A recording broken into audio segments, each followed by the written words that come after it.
memberitakan Injil, mengajar dan mengajak mereka dalam persekutuan. Jadi di dalam 2 Petrus 3 ayat 9 ada bagian ini yang akan kita renungkan, sekalipun kalau saya mau mengajak saudara untuk melihat konteksnya, teks konteks gitu, maka kita akan dapati bahwa mulai dari pasal 1, 2 Petrus pasal 1 itu bicara tentang ada banyak orang yang meragukan tentang keselamatan.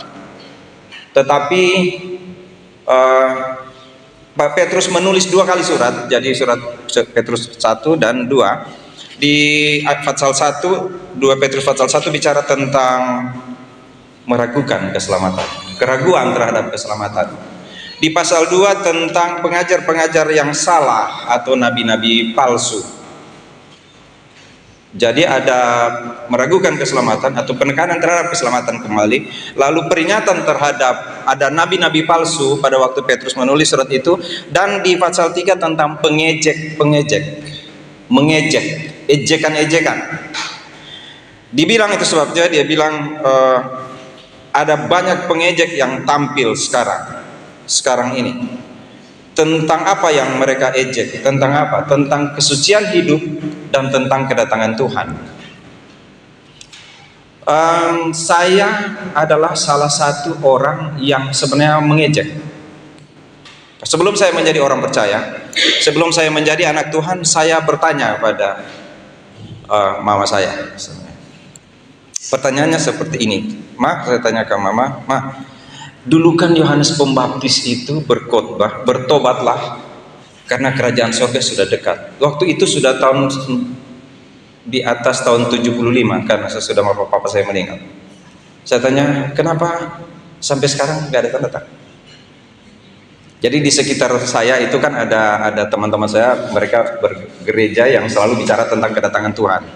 Bahkan gereja itu muncul karena mereka pemimpin mereka itu meramalkan Tuhan akan datang tahun sekian dan nggak jadi.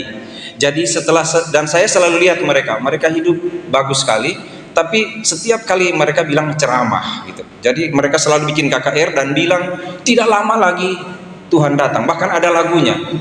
Mereka menyanyi lagu bahwa tak lama lagi Tuhan datanglah.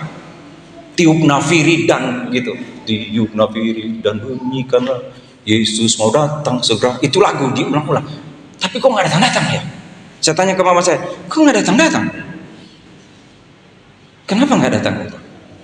Mama saya cuma lihat saya lalu dia senyum sambil setelah itu dia tepuk saya, dia bilang, Sony, itu dia bilang akan datang tahun berapa? Saya bilang kan sebelum sekitar tahun 30 lah, sekitar tahun 30 waktu Yesus masih hidup. Kan sudah berapa tahun itu ya? Sudah berapa 1900 tahun lebih, tapi kok nggak datang-datang ya? Tuhan Yesus ya. Jangan-jangan salah ngerti kali ya. Jangan sampai mungkin bukan itu kali maksudnya Tuhan. Lalu mama saya bilang pada saya, enggak, Tuhan Yesus akan datang. Karena Alkitab bilang begitu. Tuhan Yesus akan datang. Tapi kan belum datang. Terus dia bilang gini, Son, kalau dia bilang tahun 30 sudah dekat, kira-kira kalau tahun 1900 ini masih lama nggak ya? Saya bilang gitu ke saya. Saya waktu dia bilang gitu, saya benar juga ya. Kalau dia bilang di sini tidak lama lagi saya datang, lalu dia waktu mulai berjalan dan sudah sampai di sana, masih lama nggak, Son? Waktu dia bilang itu saya jadi mikir, iya juga ya. Berarti udah makin dekat ini, makin dekat. Nah mulai saat itu kalau ada orang ke gereja, saya suka berdiri di depan rumah lalu bilang, Oma mau ke gereja? Iya, salam ya buat saya salam ya buat Tuhan Yesus. Itu puji Tuhan saya belum mati waktu itu. Syukur saya nggak mati waktu itu. So, kalau saya mati, saya tahu saya ada di mana. Iya kan? Jadi ada banyak sekali pengejek dan saya termasuk salah satu waktu itu. Setelah saya belajar Alkitab, lalu saya dapati ayat ini. Saya membaca Alkitab dan saya dapati ayat ini, begini bunyinya. Tuhan tidak lalai menepati janjinya, sekalipun ada orang yang menganggapnya sebagai kelalaian, atau kalau dalam bahasa keterlambatan ya. Tuhan tidak pernah terlambat menepati janji.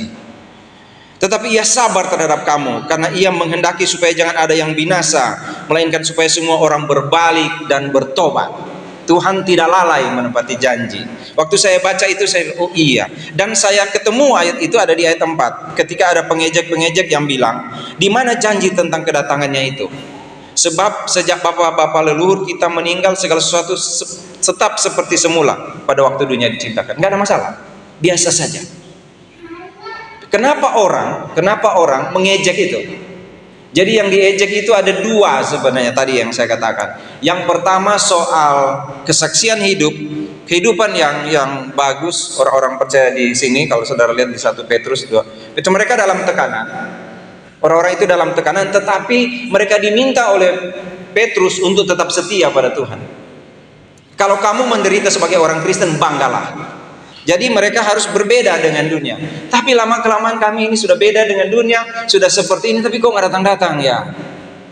Di Indonesia sebelum tahun 2000 ada banyak sekali seminar-seminar tentang kedatangan Tuhan.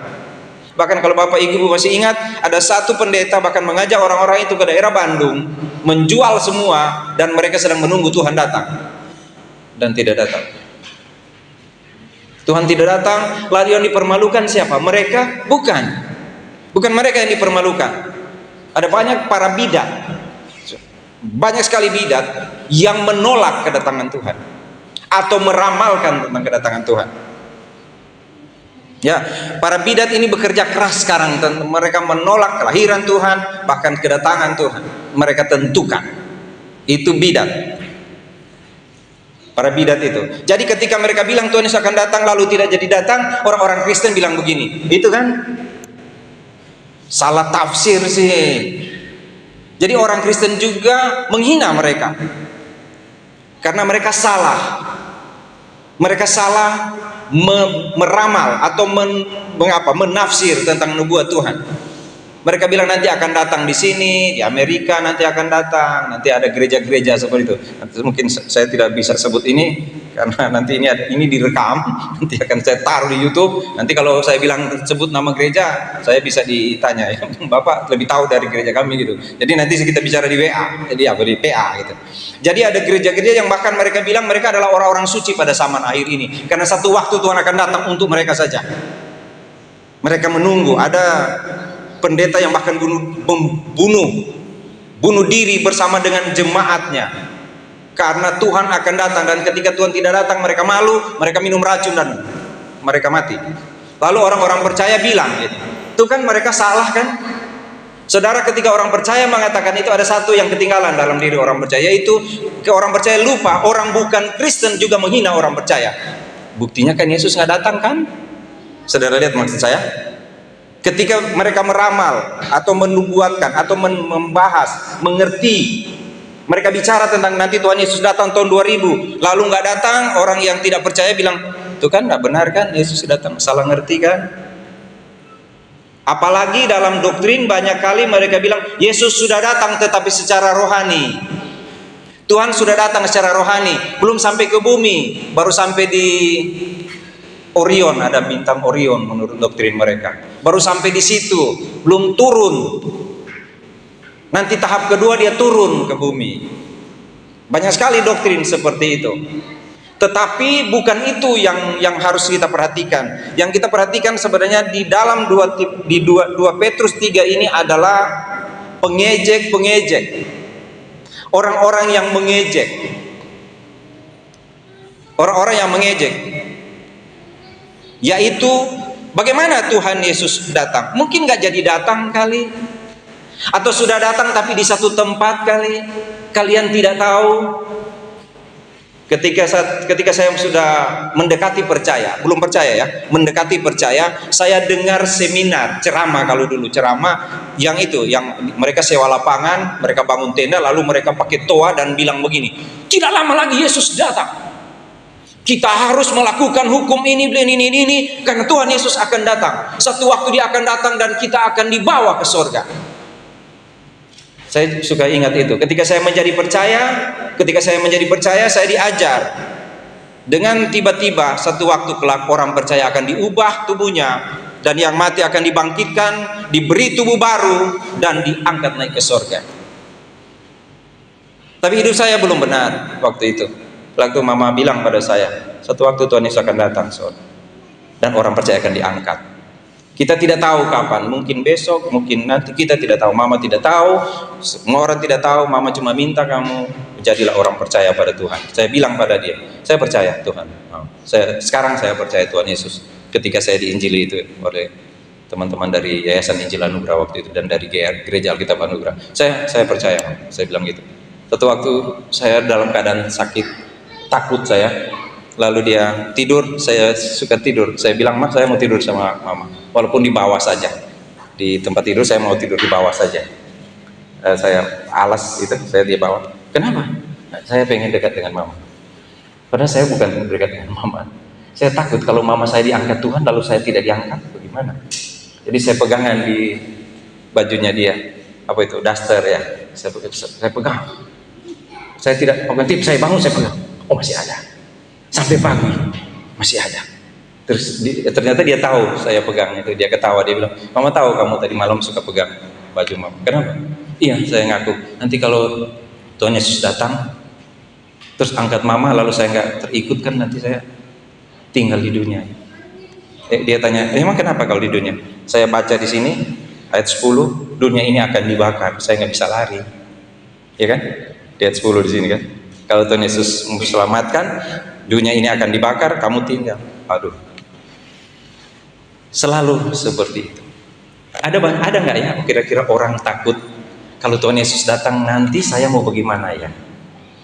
Ada nggak ya? Saudara pernah mikir itu nggak? Atau yang ada di pikiran saudara begini, nggak apa-apa, hidup saja. Ya kalau dia datang ya datang. Nanti kalau dia belum datang ya kita tunggu. Ada nggak ya yang orang-orang yang berpikir, apakah Tuhan Yesus akan datang besok? Apakah Tuhan Yesus akan datang nanti? Dalam keadaan apakah saya? Bagaimana keadaan saya ketika Tuhan Yesus datang ya? Karena sama dengan kematian, tidak ada yang tahu kan?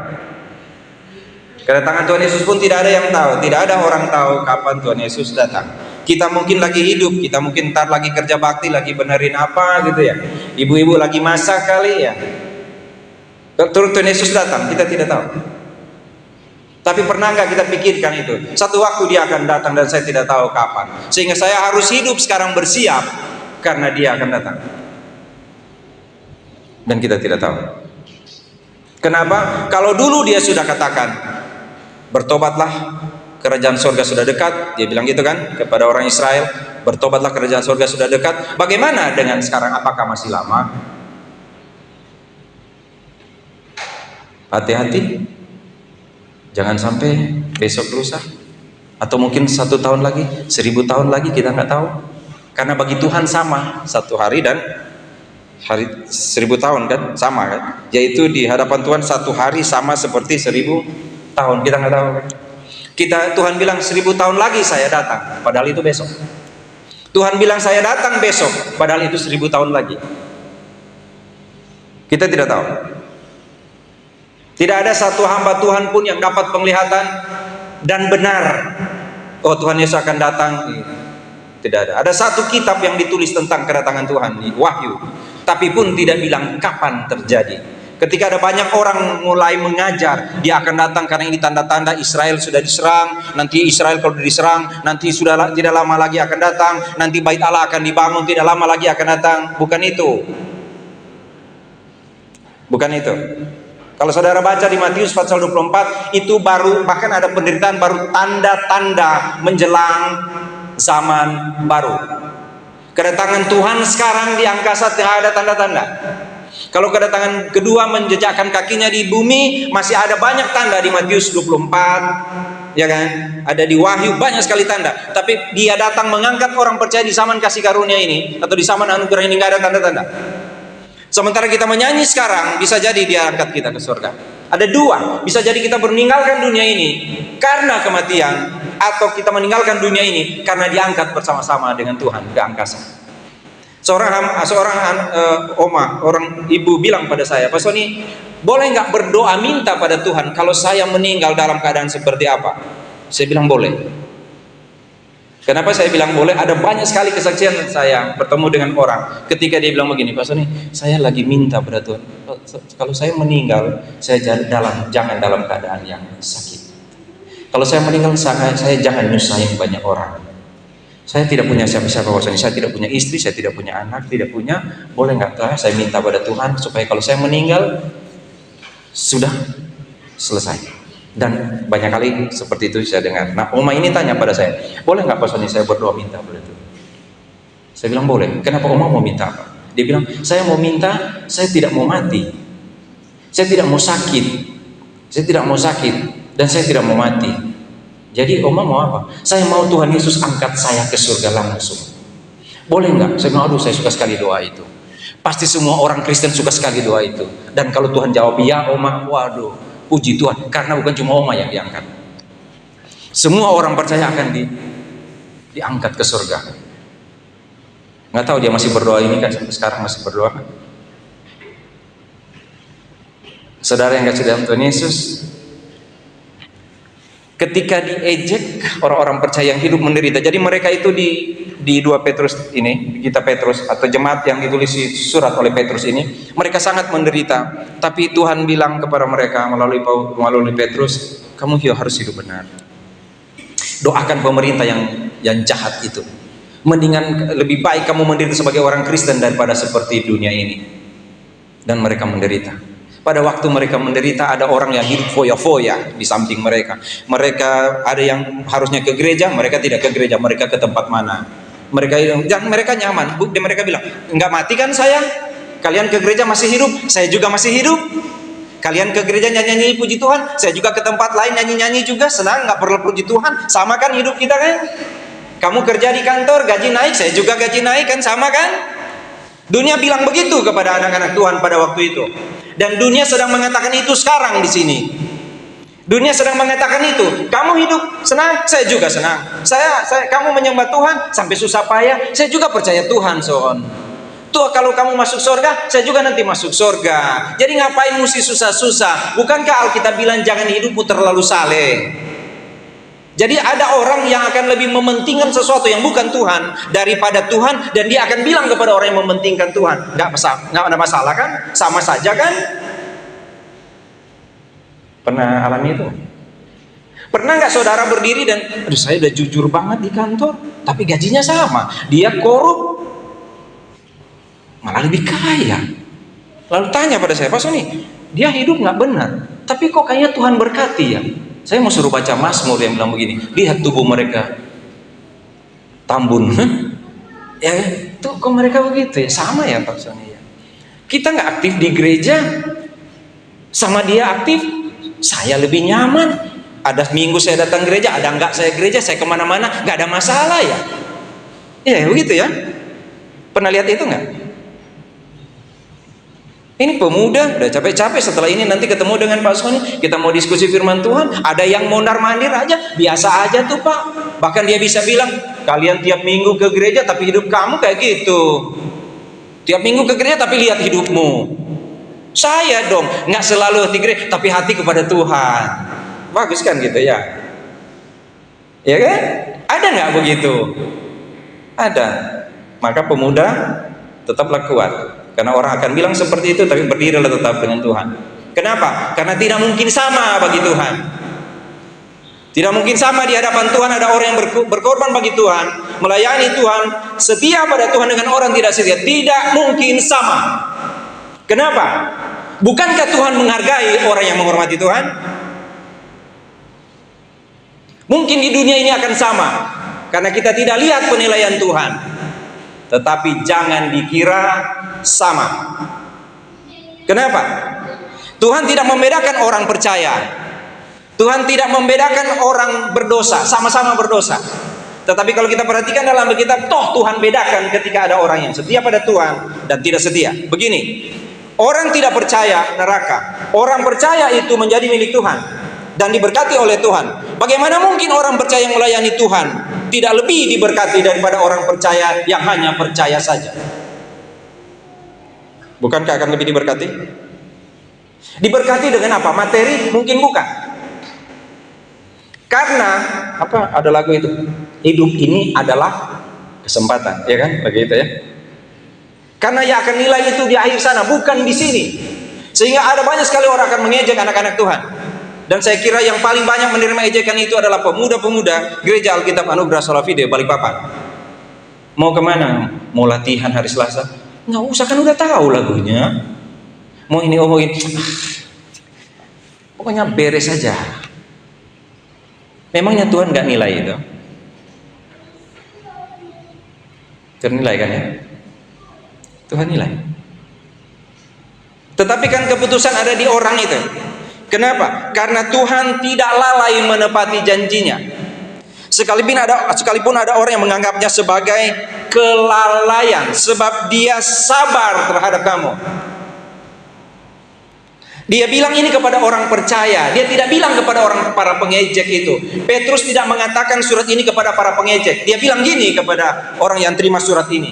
Dia bilang gini, kalian tahu nggak kamu diselamatkan karena darah Yesus? Itu dari 2 pasal 1, bahkan dari 1 Petrus. Oleh darah Yesus, Yesus sudah mati dan bangkit bagimu. Kalian diselamatkan. Ketika kamu selamat, kalian akan dianiaya di dunia ini. Tetapi Tuhan sabar terhadap kamu. Yang dikatakan ini, Tuhan tidak lalai menepati janjinya bukan hanya kepada orang-orang di luar sana. Lalai, tidak lalai menghukum mereka. Tapi Tuhan juga tidak lalai menepati janjinya kepada kamu yang percaya padanya. Tuhan tidak lalai menepati janjinya menghancurkan orang tidak percaya. Karena dunia akan dihancurkan. Hari Tuhan akan tiba seperti pencuri. Pada hari itu langit akan lenyap dan dengan gemuruh yang dahsyat. Dan unsur-unsur dunia akan hangus dalam nyala api. Tidak ada yang tersisa. Itu tidak akan lalai. Itu akan terjadi. Dan bagi kamu yang percaya, di ayat 18, bertumbuhlah dalam Yesus, dalam pengetahuan akan Kristus dan kasih karunia Tuhan. Kenapa? Karena Tuhan tidak lalai menepati janjinya kepadamu yang percaya pada Tuhan. Ketika orang bilang sama, tidak akan sama. Kenapa? Beda saya dan Anda. Saya punya hubungan dengan Tuhan, Anda tidak punya hubungan dengan Tuhan. Bisa saja kita nyanyi bersama-sama. Jadi kalau ada sekat tipis sekali di sini, ada sekat yang tipis sekali di sini.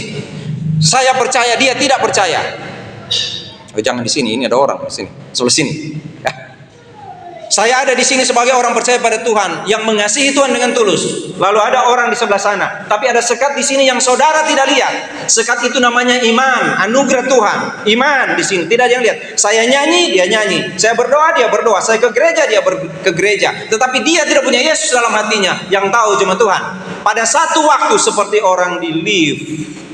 Ketika Tuhan datang, dia terangkat, yang di luar cuma melongo lihat ke atas. Kok kamu pergi, saya nggak ikut? Kan saya sama-sama nyanyi denganmu. Saya kan satu gereja denganmu. Kenapa saya tinggal?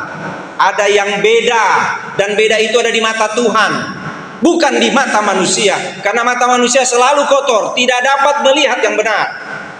Dia cuma lihat berdasarkan penilaian dia. Bahkan balok di matanya dia tidak lihat. Selumbar di sana dia lihat. Ketika ada orang bilang, saya sama kok Son, kita sama-sama anak Tuhan ya, oikumene ya, apa namanya ya, iya gitu kan, oke sama-sama kita.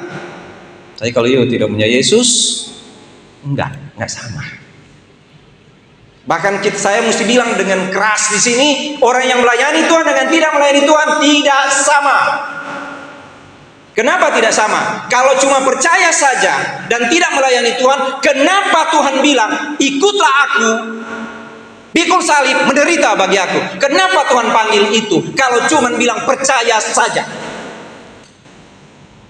Untuk selamat, percaya saja. Untuk hidup dengan Tuhan, lakukan apa yang Tuhan kehendaki. Kamu diselamatkan oleh iman, itu bukan hasil usahamu. Tetapi itu Efesus pasal 2 ayat 8-9. Tetapi ayat 10 bilang, tapi setelah menjadi percaya kamu harus melakukan pekerjaan baik yang dikehendaki Allah. Beda kan? Tuhan sabar terhadap para pengejek itu. Dan Tuhan sabar terhadap kita. Kenapa Tuhan sabar kepada kita? Karena Dia menghendaki supaya jangan ada yang binasa, melainkan supaya semua orang berbalik dan bertobat. Kepada orang tidak percaya, Tuhan sabar supaya orang tidak percaya itu bertobat. Ya, jadi kalau kita sakit hati sama orang, kita mesti bilang di hati kita, Tuhan sabar terhadap kamu, karena Dia mau kamu bertobat.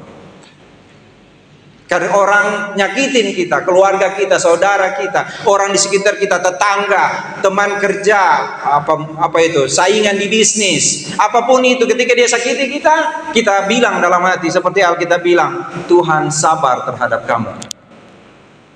Karena Tuhan sudah sabar terhadap saya. Kenapa Tuhan sabar terhadap saya? Saya banyak kali menolak Tuhan. Saya bahkan banyak kali tidak menghormati Tuhan, sekalipun saya adalah anak Tuhan. Tapi Tuhan sabar terhadap saya. Saya masih diberkati oleh Tuhan. Saya masih ditolong oleh Tuhan. Saya diberikan orang-orang yang sabar terhadap saya di samping kiri kanan saya. Tuhan sabar terhadap saya. Tapi saudara tahu, berikut itu tema kita tahun ini. Kenapa Tuhan sabar terhadap orang di luar sana? Supaya mereka berbalik dan bertobat. Lalu kenapa Tuhan sabar terhadap kita? Supaya kamu injili orang-orang yang Tuhan kasih kesempatan hidup.